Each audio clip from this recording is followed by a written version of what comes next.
Shalom, shalom, soteria, soteria, puji Tuhan. Berjumpa kembali ya, tidak bosan-bosannya ya saudara ya, jangan bosan ya. Bersama saya dengan Bejana dalam acara spesial ini, HDM, Healing and Deliverance Ministry, ya, pelayanan kesembuhan dan kelepasan. Puji Tuhan saudara, ya saya tetap dalam bingkai besar saya. Firman, doa, dan pengurapan. Ada pengurapan, saudara-saudara. Terus, ya. Tentu ada subtemanya. Mari, sebelum saya menyampaikan selanjutnya, kita baca dulu, saudara. Ya, kita buka Alkitab kita. Kita baca, saudara, di dalam 1 Yohanes. Ya, 1 Yohanes pasal 5 ayat 3. Demikian saudara. Sebab inilah kasih kepada Allah, yaitu bahwa kita menuruti perintahnya. Terus perintah-perintahnya itu tidak berat. Ya, Rabu yang lalu saya sudah bicara ya. Satu saat saya akan berbicara mengenai mengerjakan perintah Tuhan. Ini temanya, saudara, mengerjakan perintah Tuhan. Tapi di sini, saudara, firman Tuhan mengatakan perintah Tuhan itu tidak berat. Benar, saudara.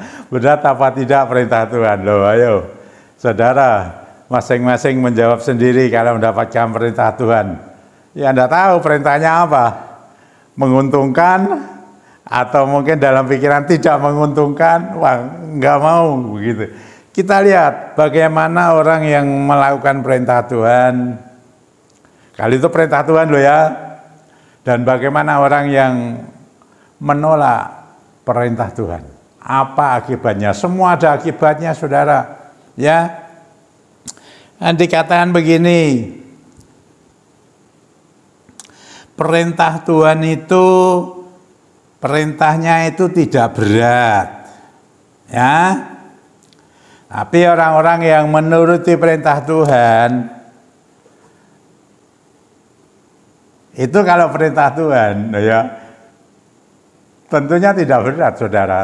Ya, mestinya loh. Tapi kalau benar-benar perintah Tuhan itu, terus kita rasakan, ini perintah Tuhan betul-betul, tapi kok berat bagi saya. Saya tidak lakukan, bahaya saudara, bahaya. Nah, mari saudara, sebelum saya menjelaskan lebih jauh ya, tentu ada hubungannya dengan khotbah saya Rabu yang lalu, saudara ini. Kita mau lihat dulu contohnya.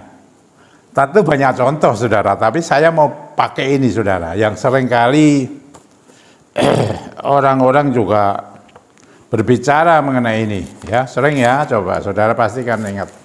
Nah, kalau saudara membuka di dalam 1 Raja-Raja, nah ini yang pertama, 1 Raja-Raja yang pasal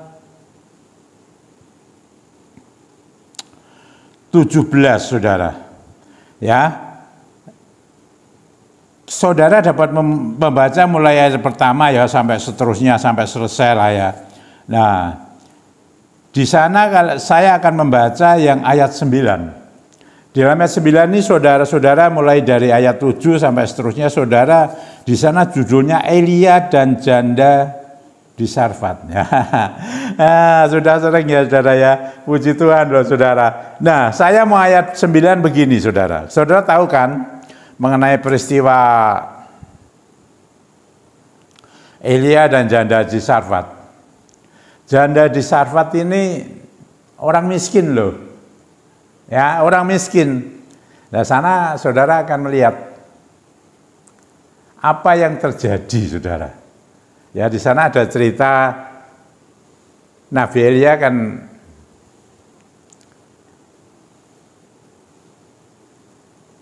diperintahkan Tuhan ya untuk pertama ya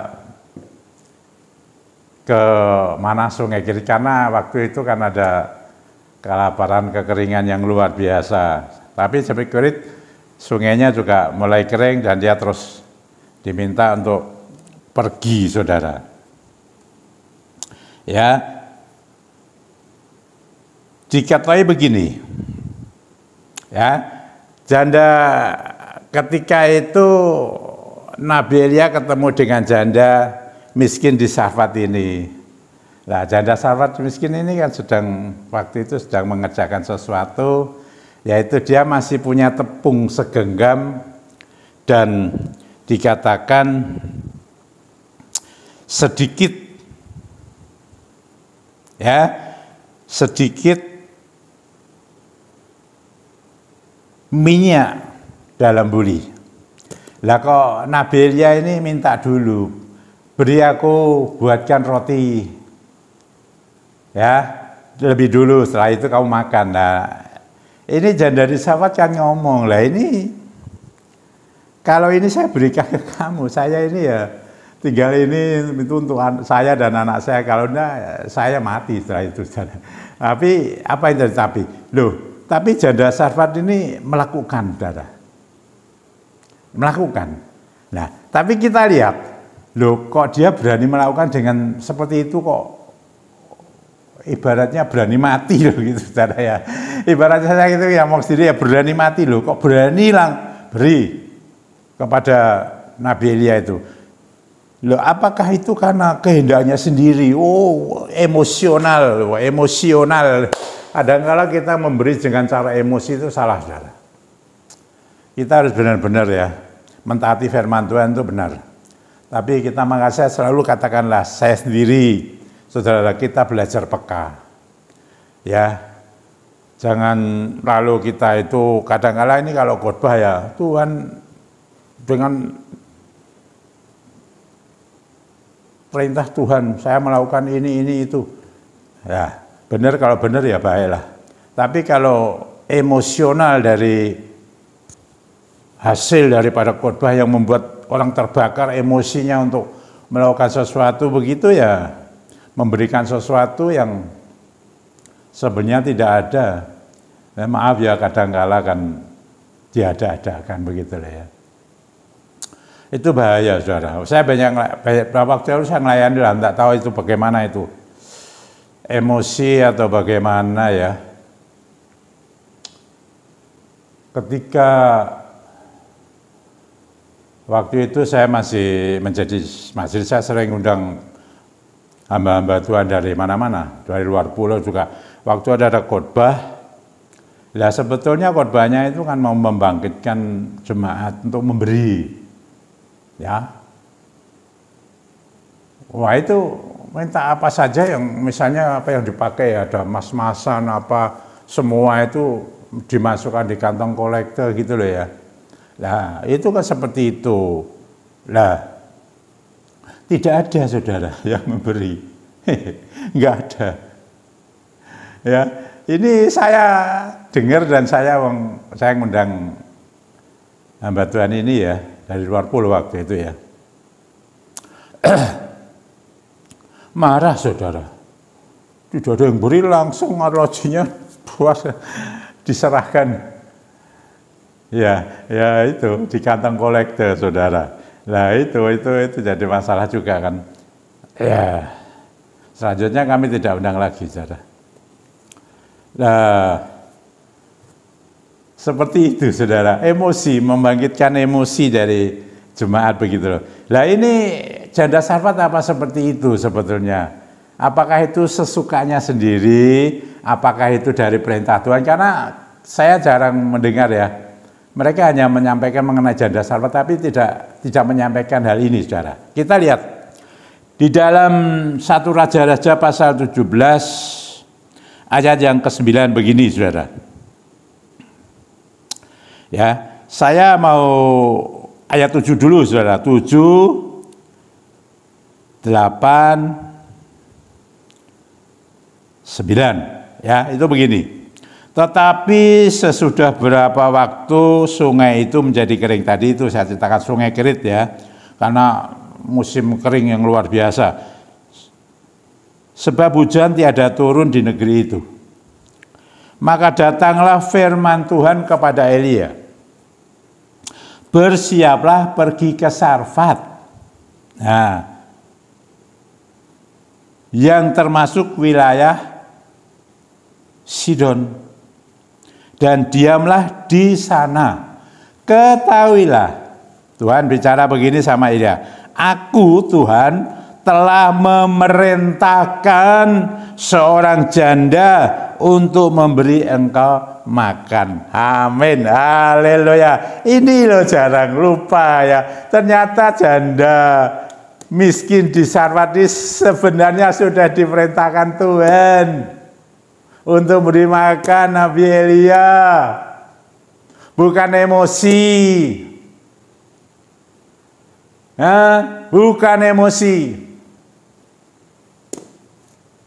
Bukan keinginan sendiri. Karena dia begitu. Ya gimana ya? Baiknya loh gitu ya. Kasihnya itu. Nggak. Ini perintah Tuhan kepada janda miskin di Sarfat, ya, untuk memberi makan Nabi Elia. Makanya itu janda di Sarfat yang miskin loh, kok ada janda yang kaya gitu loh? Apa enggak ada ya janda yang kaya gitu loh ya? Yang bisa tapi yang miskin tuh, bagaimana coba? Saudara, sendirilah, dipikirkan sendiri. Ini Tuhan kalau melakukan kehendaknya itu ya seperti ini, saudara.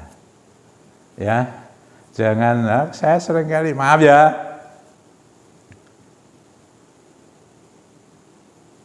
seringkali kita ada namanya roh memberi, saudara.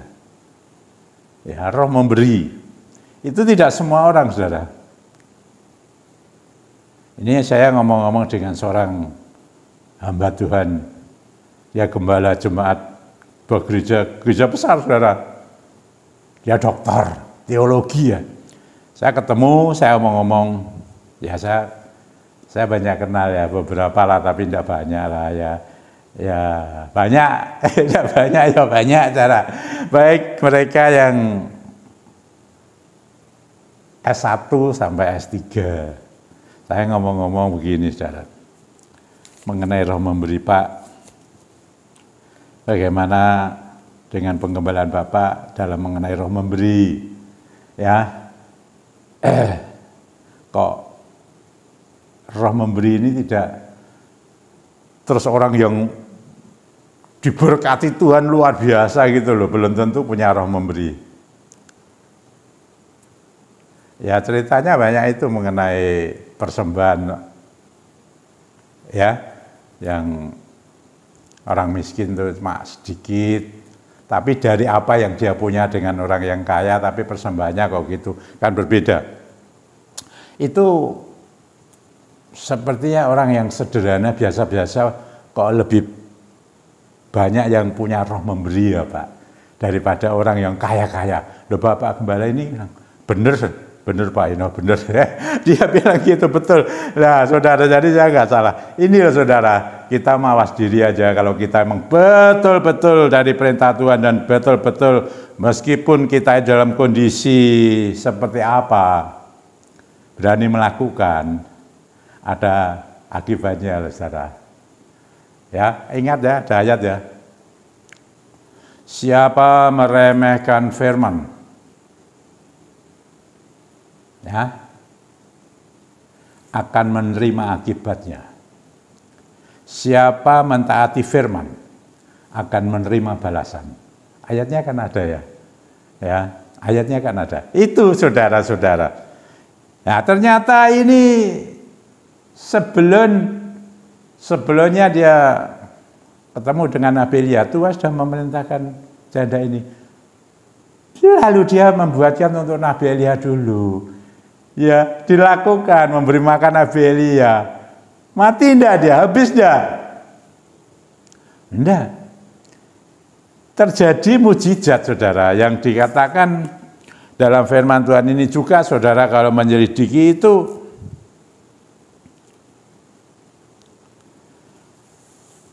apa yang terjadi, saudara? Ya, begini, saudara. Saudara kalau membaca itu, saudara bisa mulai ayat yang ke-14. Pasal 17 ayat yang 14 dari 1 Raja-Raja ini, yaitu begini. Mulai ayat 14 ya. Sebab beginilah firman Tuhan Allah Israel, tepung dalam tempayan itu tidak akan habis. Ya. Tepung dalam tempayan itu tidak akan habis dan minyak dalam buli-buli itu pun tidak akan berkurang sampai pada waktu Tuhan memberi hujan ke atas muka bumi. Lalu pergilah ayat 15, pergilah perempuan itu dan berbuat seperti yang dikatakan Elia. Maka perempuan dan dia serta anak perempuan itu mendapat makan beberapa waktu lamanya. Tepung ayat 16, tepung dalam tempayan itu tidak habis dan minyak dalam buli-buli itu tidak berkurang seperti firman Tuhan yang diucapkannya dengan perantaraan Elia. Haleluya. Ajaib kan? Loh, percaya enggak? Ini terjadi loh, dicatat di Alkitab loh. Ya, kita kan implementasikan saudara ini, tapi dengan mungkin kasus-kasusnya akan berbeda. Masalah seperti tema saya mengerjakan firman Tuhan dan dikatakan tadi firman Tuhan dalam 1 Yohanes 5 ayat 3, perintah Tuhan itu tidak berat. Berat enggak itu sebetulnya? Berat kan? Tapi dilakukan. Ajaib. Siapa mentaati firman akan menerima balasan. Dan ini saudara-saudara yang terjadi kepada janda miskin di Sarfat. Dia menerima balasan berlipat kali ganda. Tidak ada habis-habisnya. Ya gimana? Dicukupkan oleh Tuhan Allah yang hidup. Ini satu contoh. Orang yang mentaati firman Tuhan tidak karena emosi. Orang miskin jangan emosi-emosian. Demikian juga orang yang kaya. Taati apa yang sudah dikatakan Tuhan. Firman-Nya. Saudara dan saya juga akan menerima balasan. Haleluya. Puji Tuhan saudara. Ini orang yang mentaati saudara-saudara. Kita ngambil contoh ini kan banyak. Tapi ini seringkali ya. Tapi seringkali ini luput dari pemantauan loh. Jadi janda Sarfat itu tidak main emosi-emosian lalu bagaimana begitu lalu tidak ada perintah. Tuhan memerintah dia. Ini caranya gimana saya tidak tahu. Tidak dijelaskan, cuma Tuhan mengatakan, aku telah memerintahkan seorang janda untuk memberi engkau makan. Itu selanjutnya saudara-saudara. Selanjutnya kita baca di dalam. Nah ini kalau yang tidak percaya ya ini mungkin digunting. Di skip ya ini ya, enggak ada lah, enggak usah. Nabi Yunus saudara. Di dalam kitab Yunus, saudara membaca pasal 1 ayat 1 dan seterusnya. Nanti saudara tahu ya. Yunus sudah tahu lah ya saudara. Nah, tapi ini lihat saudara-saudara. Ya. Saya mau baca Yunus pasal 1 ayat 1 sampai 3. Ya, ini ya, coba ya. Datanglah firman Tuhan kepada Yunus bin Amitai demikian. Bangunlah, pergilah ke Niniwe, kota yang besar itu. Berserulah terhadap mereka karena kejahatannya telah sampai kepadaku. Niniwe, wah, banyak orang yang jahat-jahat, bahaya ke sana saudara ya. Ayat seterusnya, ayat yang ketiga, tetapi Yunus bersiap untuk melarikan diri ke Tarsis. Wah itu kalau ke ke timur dia ke barat begitu ya. Nah begitu, ke Tarsis jauh dari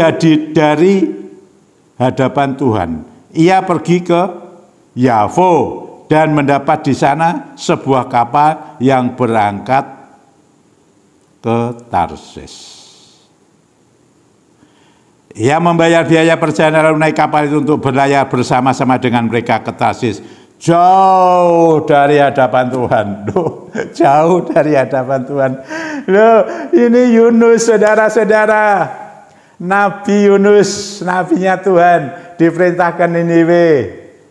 Belot, saudara. Tidak mau, tidak mentaati firman. Firman Tuhan mengatakan, siapa meremehkan firman Tuhan akan menerima akibatnya. Ada akibatnya. Ya, kalau tadi jadi Israel menuruti, mendapatkan balasan seperti yang saya ceritakan, saya sampaikan, itu Alkitab ya. Ini Yunus, tidak mau, kenapa? Karena di Niniwe banyak orang-orang jahat, kalau dia masuk ke sana memberitakan Injil, mati dia habis, tidak mau. Dia jauh. Ya, pikirnya kok menjauhi Tuhan loh. Emangnya Tuhan itu ada di mana? Tuhan itu maha hadir, saudara. Ada di mana saja. Di mana saudara sekarang ada, di sana ada Tuhan. Apalagi Roh Kudus, saudara, sudah hadir. Ya kan? Lah, apa akibatnya, saudara kan tahu Yunus. Habis dia. Katanya kan di sini catat, dimangsa. Ya, dimakan, masuk ke dalam mulut ikan yang besar. Ikan apa ini? Ikan paus apa ikan apa? Tidak tahu saya, saudara. Nah, itu saudara-saudara. Ada akibatnya, penderitaan. Ini bicara penderitaan, menderita bahaya. Hah? Bagaimana, berat kan? Bagaimana dengan kita implementasinya pelayanan kita? Kalau kita diperintahkan Tuhan. Saya, ya implementasinya ya pelayanan saya, saudara. Ada, saya bisa banyak cerita tentang orang lain, tapi nanti salah lagi, saudara. Ini saya sendiri, saya bertanggung jawab. Saya bertanggung jawabkan apa yang saya sampaikan. Ya. Saya waktu itu ya diperintah Tuhan tidak boleh untuk terus tidak kembali. Karena saya kan tidak mau kembali waktu saya diangkat naik ke surga. Tuhan, aku ada tugas untukmu. Lah, Tuhan ini itu kan perintah. Saya tidak tahu tugas apa. Ya 2001 itu apa yang Tuhan sampaikan. Baru 2003 kejadiannya, HDM.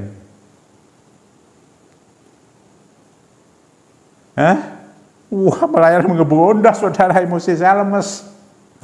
Apa bisa? Apa sanggup?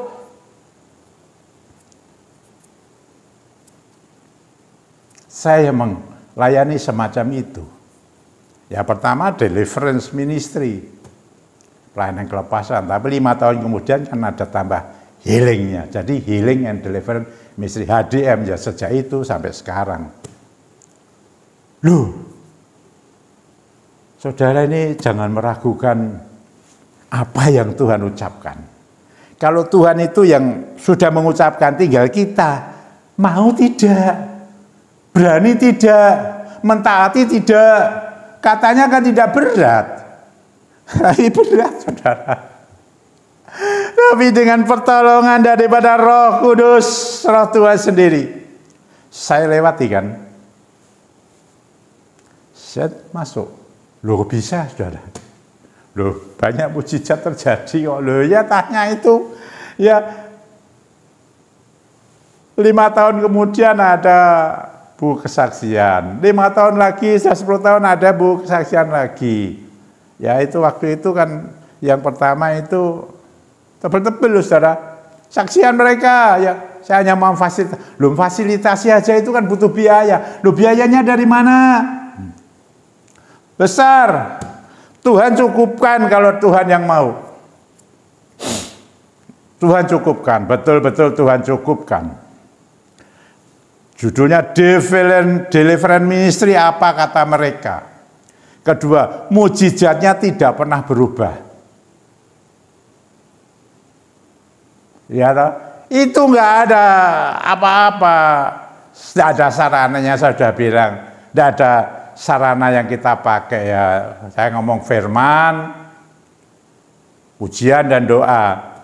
Tuhan bekerja kok luar biasa, ya itu ada bukunya. Itu kan kesaksian hidup. Jejaknya dari buku itu untuk pelayanan diam kan tidak bisa dihilangkan begitu saja, saudara. Haleluya. Dan seterusnya, saudara-saudara. Perintah Tuhan itu kemarin sudah Rabu ya, yaitu mengenai pengurapan. Hebat enggak? Terjadi enggak? Itu kalau saya emosi dari sendiri, enggak jadi, saudara. Enggak jadi apa-apa. Saya tambahi ya, banyak sebetulnya.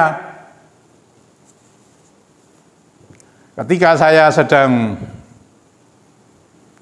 seingat saya waktu itu ya, saya punya ada jemaat yang datang itu, setiap kali saya doakan kan berhasil.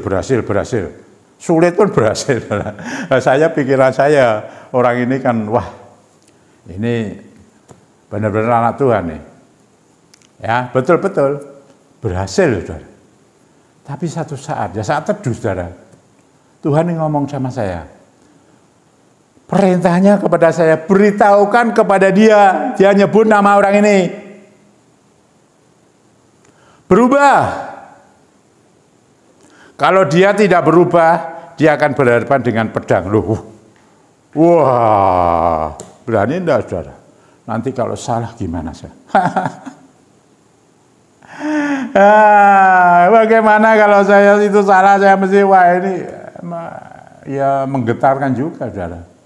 Sebab saya lihat, ya kedua kan Tuhan jawab, diberkati, pekerjaannya diberkati luar biasa, loh, saudara, luar biasa.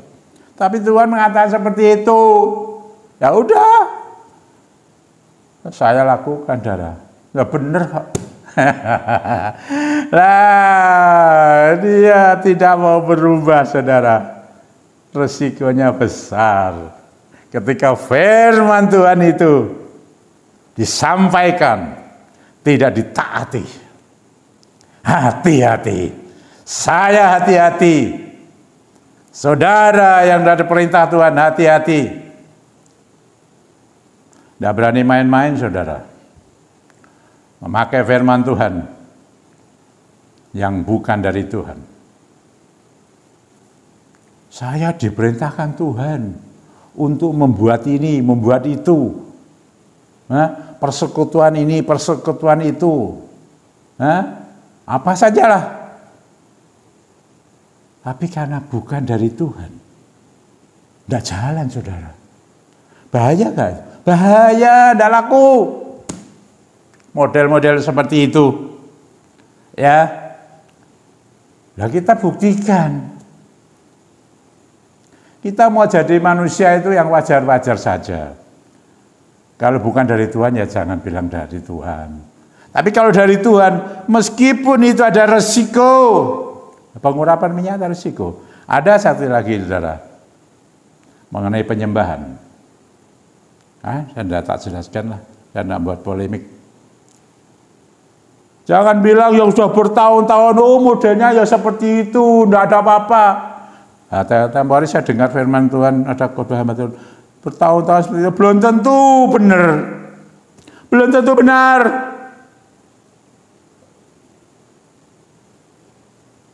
Mayoritas itu, saudara, minoritas penyembahan, saudara.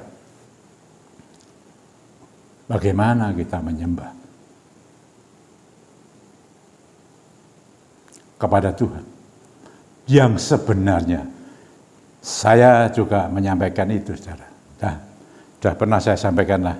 Ya ini loh, saudara-saudara, kembali ya. Tadi saya katakan, mengerjakan perintah Tuhan, Tuhan mengatakan firman-Nya tidak berat. Kalau itu memang betul perintah Tuhan, Roh Kudus menyertai. Ya seperti janda Sarfat, ada balasan. Puji Tuhan. Kalau seperti Yunus, dia meremehkan, ada akibatnya. Lah saya buktikan, saya melakukan benar-benar. Loh, nanti dibilang sombong, saya mau wajar-wajar saja, saya tidak sombong lah saudara. Tidak tinggi hati. Tempo hari ada yang khotbah rendah hati kok disombongkan. Iya, tinggi hati lagi disombongkan, ya sombong. Ini loh rendah hati bisa disombongkan, hati-hati saudara. Jangan sedikit rendah hati. Ya tidak apa-apa itu, mau firman Tuhan rendah hati kan baik. Jangan sombong gitu loh ya. Tapi kita mau bicara apa adanya. Seperti firman Tuhan ini bicara apa adanya. Alkitab ini dicatat apa adanya. HDM. Dari 7 orang. Yang melayani bukan seorang profesor, dokter, atau S1, S2, S3. Enggak ada. Biasa-biasa saja. Sederhana. Tidak mengerti begitu-begitu. Tapi kalau Roh Kudus bekerja. Saudara lihat HDM, 7 orang. Dari Semarang. Ya tidak kemana-mana. Tapi bisa merambah kemana-mana. Roh Kudus bekerja. Jadi ribuan saudara. Komunitasnya. Di luar kota Semarang. Sampai di luar pulau. Ya puji Tuhan sampai di mancanegara. Sekarang YouTube ini menjangkau dunia. Haleluya. Itu kalau tidak kehendaknya Dia, tidak bisa. Apa saya bisa membuat YouTube? Saya waktu itu ya pakai SMS, setelah itu BBM, WA, terus sekarang ini ada medsos-medsos yang banyak macam-macam. Saya YouTube ini saudara. Kok bisa? Dari mana? Di sini ini Roh Kudus berembus. Ini mengerjakan perintah Tuhan. Saya tidak bisa onset. Ya, tapi saya bisa online lewat YouTube ini. Menjangkau dunia. Tetap saya kerjakan. Apakah ini bukan perintah Tuhan? Perintah Tuhan. Kalau tidak ada COVID, saya tidak tahu. Kalau tidak ada corona itu ya, virus corona, COVID-19 itu loh istilahnya ya. Saya tidak ngerti. Apakah ada ini saudara-saudara yang namanya YouTube Healing and Deliverance Ministry ini. Roh Kudus berhembus tanpa batas. Mari saudara-saudara, tinggal kita belajar taat atau belajar tidak taat. Hak saudara. Tapi saya beritahu, ada contohnya di Alkitab semua. Baik mengenai janda di Sarfat yang miskin maupun Nabi Yunus. Kedua-duanya sudah ada sebab dan akibat. Hembusi Roh Kudus. Saya menggunakan minyak saudara. Saudara ada minyak enggak? Saya sudah katakan minyak yang tanpa alkohol. Semuanya saja minyak. Nah, kalau saudara minyaknya belum dikuduskan, ini saya mau kuduskan. Dalam nama Tuhan Yesus, minyak-minyak itu yang belum dikuduskan, dari tempatnya aku hembuskan Roh-Mu yang Maha Kudus Tuhan. Demi nama Tuhan Yesus Kristus, minyak itu menjadi kudus, Roh Kudus bekerja. Urapkan saudara. Dalam nama Tuhan Yesus, apa sajalah kebutuhanmu apa saja, saya sudah mengurapi. Saudara mau diurapi Tuhan supaya saudara punya karakter roh memberi saudara. Silakan, tapi memberi tidak dengan emosi, saudara. Tapi benar-benar itu datang dari firman Tuhan. Ya, yang saudara dengar, baik yang saudara lewat membaca Alkitab, mendengarkan firman, atau datang dari Tuhan sendiri, dari Roh Tuhan. Ya, berembuslah Roh Kudus. Engkau tahu. Berikan kami semua Tuhan, umat-Mu ini sebelum Tuhan Yesus datang kedua kali atau kami dipanggil pulang lebih dulu. Kami mau belajar taat Tuhan, terus belajar taat. Dan memiliki roh memberi yang datang daripada Tuhan, bukan dari emosi kami sesaat. Itu tidak akan menghasilkan apa-apa, tapi dari-Mu Tuhan. Karena firman mengatakan, mengerjakan perintah-Mu itu Tuhan tidak berat. Itu bersama dengan Roh-Mu yang Maha Kudus. Kami mau melakukan apa yang menjadi perintah-Mu, kehendak-Mu. Haleluya. Hembusi Roh Kudus, hembusi. Dan mereka Tuhan akan diberkati luar biasa bagi orang-orang yang mentaati firman-Mu. Rumah tangga keluarganya menjadi harmoni, rukun-rukun dalam kehidupannya, semuanya mendatangkan berkat-Mu Tuhan. Haleluya. Hidup rukun, damai sejahtera, ada shalom dalam keluarga rumah tangganya. Dalam kesehatannya, Tuhan Engkau berikan kesehatan yang baik. Kalau ada yang sakit, sakitnya saat ini Tuhan Engkau angkat dalam nama Tuhan Yesus Kristus. Mereka ajari taat Tuhan. Kalau mereka sakit karena ketidaktaatan, ada penderitaan karena ketidaktaatan seperti Nabi Yunus, masuk 3 hari 3 malam di mulut ikan, bicara mengenai simbol penderitaan Tuhan. Itu Tuhan, supaya mereka diangkat segalanya penyakit itu, dan mereka kembali mentaati firman-Mu Tuhan. Apa yang sudah Tuhan perkatakan, sembuh mereka dalam nama Tuhan Yesus Kristus. Roh-Mu bekerja Tuhan. Pekerjaan-pekerjaan juga diberkati Tuhan, mereka yang taat. Mereka taat Tuhan, diberkati. Benar-benar taat. Kalau ada yang perlu dirubah, dirubah. Kembali ke jalan Tuhan. Taat kepada Tuhan. Dan berkat Tuhan yang ilahi itu akan memenuhinya. Haleluya, puji Tuhan. Banyak sekali Tuhan pergumulan-pergumulan hidup dalam dunia ini. Ya, Roh-Mu yang Maha Kudus bekerja. Memenuhi kami semua. Terima kasih Bapak. Engkau hembusi Roh Kudus. Engkau hembusi.